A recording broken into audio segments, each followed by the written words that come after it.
Ya sadachati ya sabasati nyato lammi ko qeerransa koo dhageessaa geerarsa koo tan daqiimoo baataane tondomtoon uffate gaddeebii doofaa taane tondomtoon utuffate.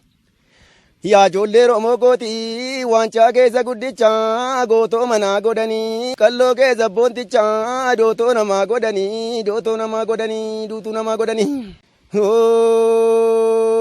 Taroon naman ceesisoo tafaan durbaan teessisoo simbirrooti ittiin fitee tinfaa boollatti nammee labbeessa labbee ga'ee na kabbaa gurraa ga'ee na tabbaa gurraa ta'e.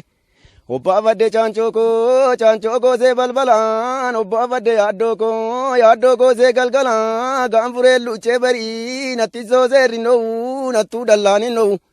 Leenca kaamsaan hinnoo tilma abbaan maayii baasu lakkii dhiisiin hinnoo yaa ijoollee biyya keenya yaa ijoollee Oromoo gooti.